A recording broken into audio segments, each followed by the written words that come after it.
Interview number 2, Jessica's story, access and advocating. It will then show a video of Jessica in her interview.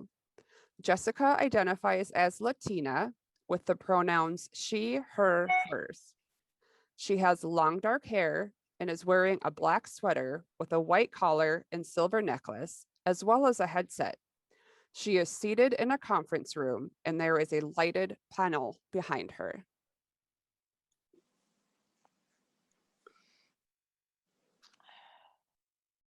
I'm really very pleased to have with us today Jessica Day, who is one of our interviewees for Global Accessibility Awareness Day. Jessica, can you tell us a bit about yourself? Sure. So my name is Jessica. I am a person with a disability. I am completely blind, and I actually lost my sight when I was 5 due to childhood glaucoma. So it's pretty much been all I've ever known since childhood. Currently, I am a mother of 2 lovely daughters, and I have a husband. Both of my children are sighted. Professionally, I work with the U.S. Department of Education in their Office for Civil Rights as an investigator, and we investigate complaints of discrimination in federally funded educational institutions. And prior to that, I really focused a lot of my work on special education advocacy. I would assist parents who had children in the special education system. Um, it was helpful for me because through my own personal experience with schooling and employment, I was able to not only utilize my experiences to assist these families, but then also leverage what I've learned through different laws and regulations to ensure that families were receiving what they were entitled to for their children with special needs. So I guess I'll add that for hobbies, I enjoy reading and just spending time with my family. When I have some free time, I guess I would say. You describe yourself as a Latina. Yes, All I right. was. Yeah, I was born in the U.S. in New Jersey, but both of my parents came from Ecuador. I have a nugget there that I want to ferret out, and that is that it never ends. And Right. being a person of color living with a disability who is also a professional, Right. do you, are, can you say more about Sure. that?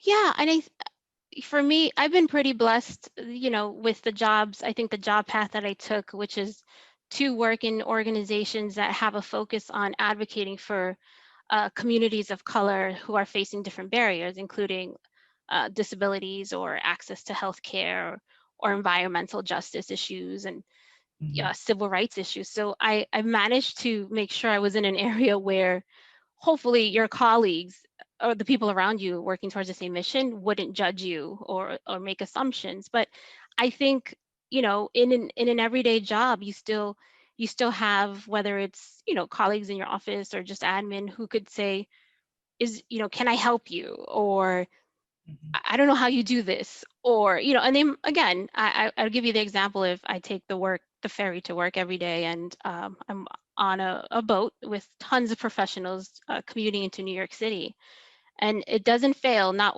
every day I get a comment from someone saying, I don't know how you do this every day. And my response usually to them is, what do you mean, walk or go to work? Like, what am I doing that is so unique? And to them is really like, well, you have a job and you're a professional and you're doing it daily. And so I think that's, for, like I said, from getting on a boat to getting into the office, it's always showing individuals that, yes, I can do it. Yes, I can write this report, and all I really need is assistive technology, and you can go on your way. I got this. So I think it's just really always, I call it educating the public that you interact with, just to show that even if you see someone with a disability, and you think it might be hard for you to do it if you were in their shoes, that the individual who's actually in those shoes doesn't see it the same way. For us, it's not as hard as you may think it is. Yes, we have our challenges and our barriers, but it's not impossible if there are things in place like accommodations and technology and so on that can help. Resources, I think, is always the key. And we're going to be getting to resources shortly, but I want to just expound a little bit is that there you are going to work and having people marvel at how you get to work when you're blind, Yes. which, you know, in our world, we're so used to it. We wonder why people wonder, but how does race impact that, you know, where people Yeah. are in awe of what you're doing because you're blind? Does race factor into that too? I would assume so. I think because of, you know, where you come from and what we said resources, but just, you know, as you get higher in let's say high level education, I always remember looking around as I got higher and thinking there's not a lot of people of color in my program.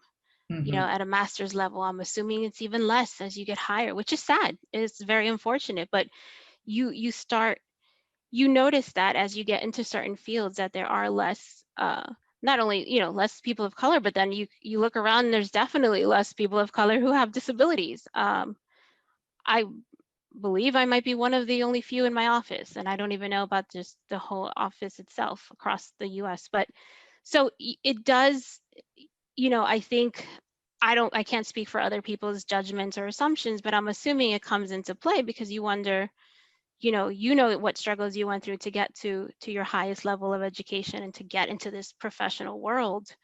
But I think, again, I can say for me, I've been pretty lucky. My bilingual skills have helped me secure these jobs. My job I can do in English and Spanish, and I do work with individuals who only speak Spanish.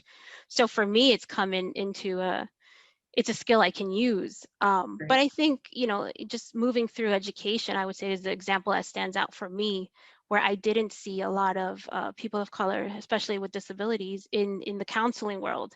And there's always a need for bilingual or people of color counselors, let's say, which is unfortunate. We don't have enough people of color, and we definitely don't have enough people of color who are disabled in that kind of field.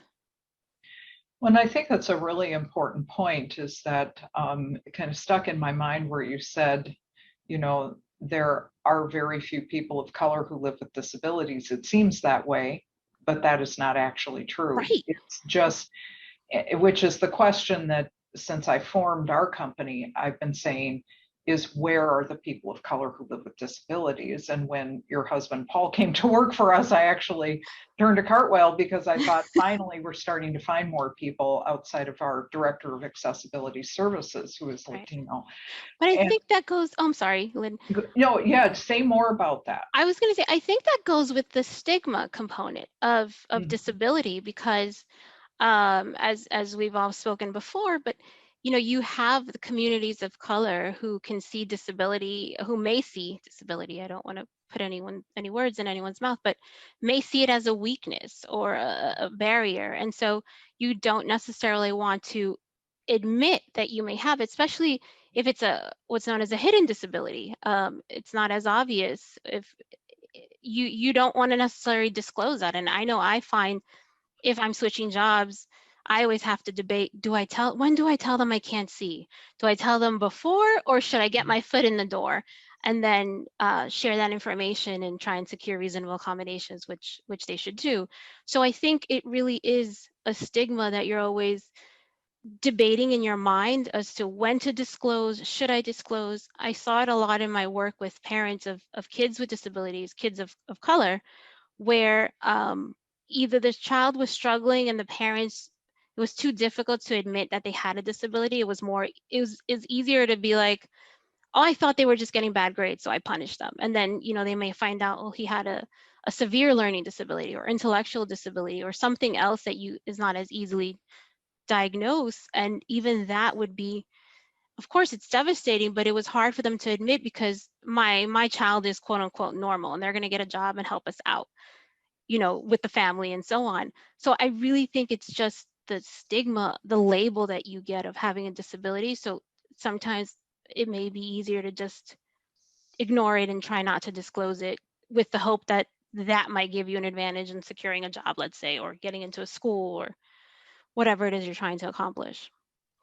I think you named something that really gets at the heart of what I was wondering about and why I asked the questions, is that this it's hard. Things are hard. Let's not make them any harder for our children. Right. And so there is, you observe in the school children that you work with, is that there's less of a willingness to acknowledge that a child in a family has a disability, because the parents see that as putting that child to a disadvantage if they Right. acknowledge it. Right. So how do you work with that as a professional? It was tough to kind of, and that's where I'm glad I had the counseling background. You know, it really was, it was a hard conversation to really say it's not a disadvantage. It's just someone might learn differently. And you know, being a person with a disability, the parents, the families would see me, and there was a sense of relief sometimes, like, oh goodness, yes, you're helping me and you understand, which is true. I can relate. Obviously, I don't know their full experience, but it was like an example that they would say that maybe it is then possible for my child to, as long as they get what's appropriate, right, access to resources, whether it's in, you know, going from elementary all the way to college, maybe then there is a chance. And so it really was talking to them about, I know this is tough, this isn't going to be easy, there's going to be things, you know, you have to obviously cope on your own, but there are laws and resources for students to have access to equipment or whatever it is, or resources, so that they can then get, you know, access to an education and keep going through, and hopefully, you know, doing whatever it is he or she wants to be. So it really was just kind of encouraging them. And again, it wasn't always easy. It wasn't always a happy ending, because it depends on the culture you're dealing with. So it was New York City, so it's a diverse population. I could have Latinos who it was hard for, or a Asian family, or families coming from Africa. We had a lot of individuals. So you would have to kind of cope with what their view of disability was, and try to kind of get them used to, here, don't worry, you can advocate for this and your child should get it. And if they don't, you can challenge it, you know, and kind of training them that way. That was a fun part of my job, was a lot of parent training on their rights in the special education system. I want to go next to resources. Sure. So in what ways do you think access to resources such as learning opportunities, having positive role models, which I think you are already serving as a positive role model for so many of these children, which is wonderful, how are access to resources impacted by being a person of color living with a disability? I think that will make or break a situation, access to resources. So if you're a family, you know, a family of living in a community of color, and also depending on your income situation, you may have less access. If you're in a public school district that doesn't have a lot of resources to pay for, whether you need an iPad, you know, everything's changing nowadays. When I went to school, but now if you need a laptop or an iPad, and your schools can't pay for it, or your family can't pay for it, that will really determine, you know, how you kind of move through the education system, if it's something that you need. So I think, I would say for me, we had an agency, the New Jersey Commission for the Blind, that I'm sure Paul can talk a lot more about in his roles and his jobs. But growing up as a child, you know, they would give me access to equipment, and I think it was just,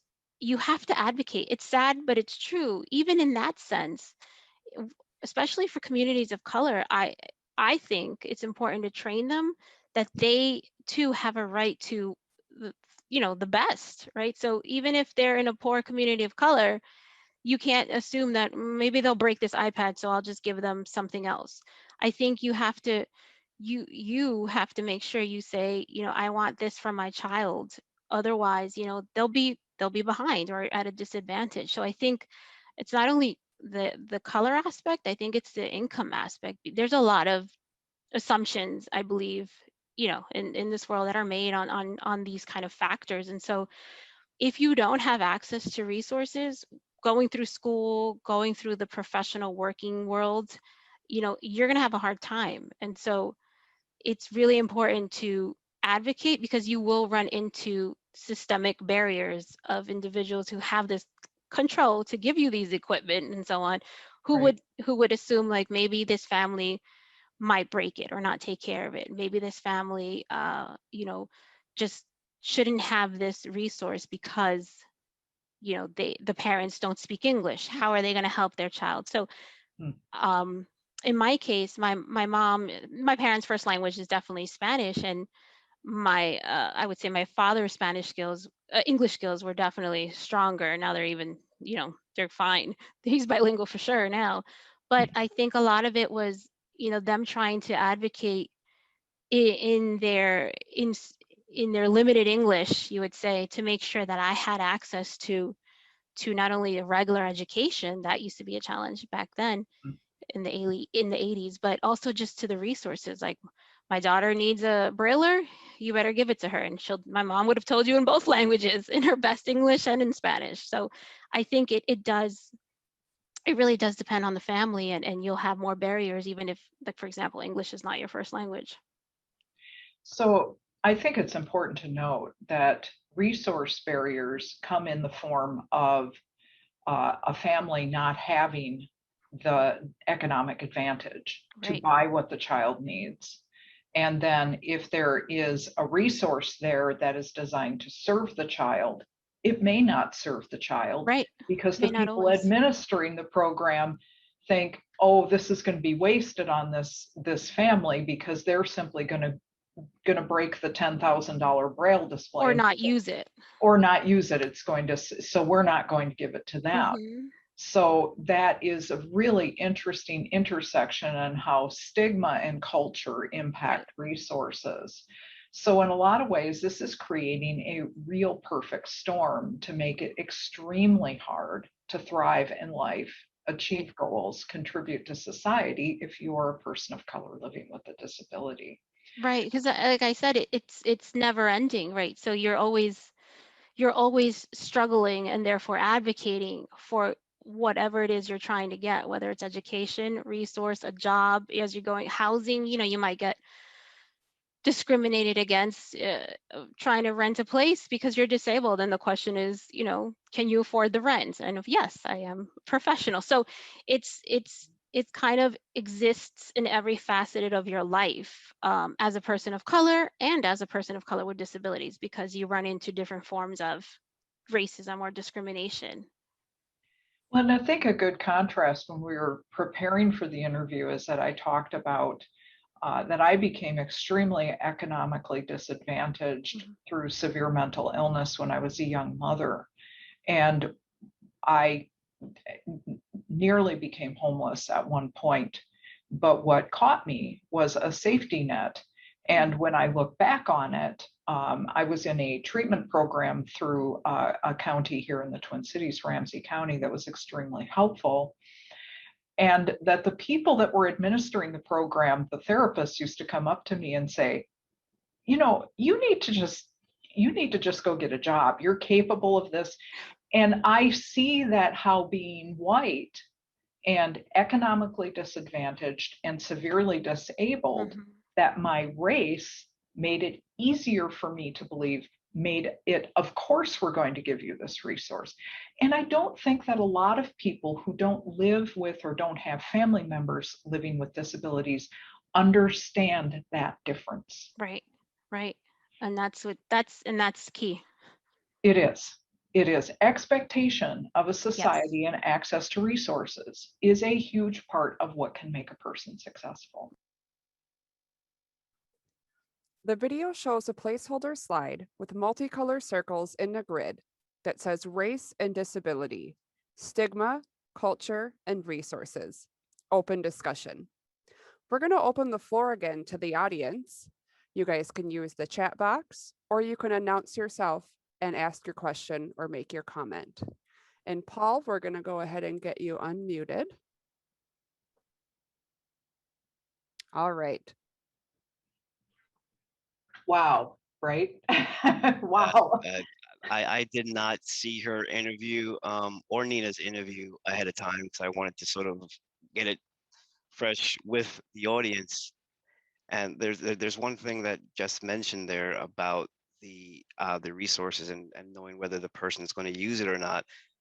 There's another aspect that I encountered when a child of low income, whether it's a person of color or a person who is white, that gets the technology, fighting for that resource with their family members, right? Where that computer might be the only computer that's in the house. So then you have, sort of, the kid being able to do homework on it. You have, the mother or the father using it to pay the bills or to do, Mhm. watch YouTube because they can't afford it. So instead of it being a resource for their kid and it being like one of many computers in the household, it's the only one that's there, or the iPad. So, and then that puts extra pressure on the kid because they have to tell their parents, no, you can't use my iPad. I need it for work. And they're like, no, I'm the adult. I'm using it. Well, and I think that to further point out is that when you're trying to get a job to take care of your family, of course you're going to use the computer. When you're, Right, why wouldn't you? right, You know, right. because you the priorities shift, and having been a person that is nearly homeless, I lived with some of those realities. Not everyone luckily has to, but yeah, they're just things that people don't think of. So thank you for pointing that out. We do have a message, and it says a lot of people of color are not aware of resources or entitlement, or not told by their healthcare professionals. And this individual is from the UK of Caribbean. And I think that was one of the wow things about Jessica's interview for me, was that um, that information uh, isn't getting to the people who need it, and that, or there is a they're not, they don't understand what they're entitled to. And I love how she talks about how she'd love, that's part of her job, is explaining to people, there is a resource to get your child screen reader software, and you are entitled to that. Let's get you signed up, which was part of your job, was it not? A job that you performed, Paul, that we're going to talk about in your interview? Yes, yes, I touched on that as well. We can go deeper into that. When we queue you up next. Yeah, most definitely that there is that aspect out there that the information of the availability of services are not getting to the people that actually need the services, and resources are pooled again, sort of at the top, because they're not really seen as being deserving of that resource. So yeah, I can touch on that in greater detail. That I found stunning. That had never even entered my mind. That was a learning point for me. We have a message from Maria. She is from Scotland. She says it's all over the world that people are not told what they are entitled to. And another message from another participant says the pandemic has put a magnifying glass on all these stigmas as well, at least from what I've observed in the US. So we have some great dialogue going on in our chat box. Does anyone have any questions or comments regarding Jess's interview?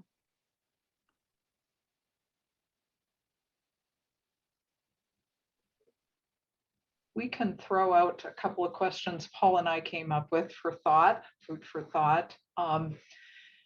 If you are a parent who is not of color, consider what it might be like if your child could not gain access to everything they needed to be successful in school.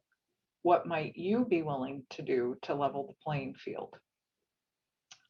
And the second one is there a limited number of professionals of color with disabilities in your workplace? Or I would say, are there any? What might you be able to do to change that from a ground up or an upper level? And if you know anything about me, I am a grassroots person. I believe a lot of change can happen from grassroots.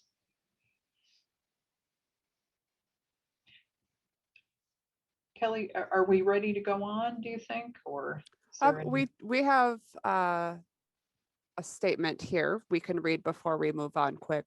It says, this interview reinforced a phrase I heard from another session today. People can have disabilities, but the environment disables people. Emphasizing access to resources is helping me a lot. A question I had was, as a part of a company, what kind of preparation would make it easier to ask for the resources someone would need without making assumptions around what people will need? Do you want to take that one, Paul? Yeah, sure. Yeah. I think just having it built in to your company, even like in the intake process, saying like if there's anything that you may need as an accommodation, please let us know. Let your human resources person know. It'll be kept confidential, and you make it available to everyone. So it's all about universal sort of design or inclusiveness of everyone. So even if it's the people without a visible disability, um, you know, you say it to everyone. So if that person that might have a hidden disability, it could be a mental disability, it could be a cognitive disability. Um, they will then feel comfortable coming to HR to get the accommodation that they need, and you're not then having to have a guessing game whether this person needs it and approaching them and sort of insulting them or making them feel uncomfortable because you ask if there's anything that they may need. So just include it in your overall company policy for anyone who gets hired for a job. Yeah, and at WeCo, it is the entire staff team. Directors get annual training on how to properly do accommodation process. And our entire staff team, when we hire somebody, that's part of onboarding is, do you need an accommodation? And here's how our accommodations work.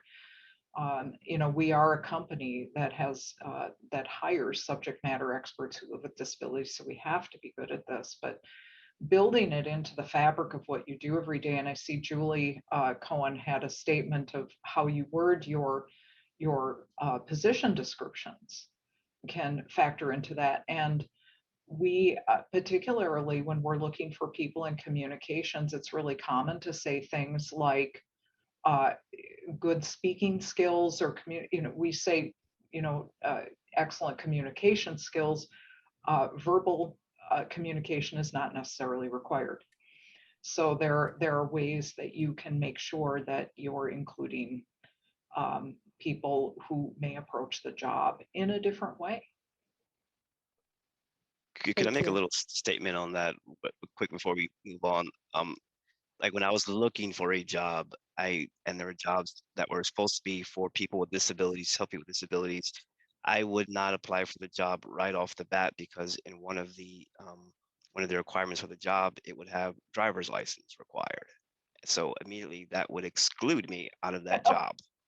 And I'm like, okay, next. Yeah. Yeah, think about it.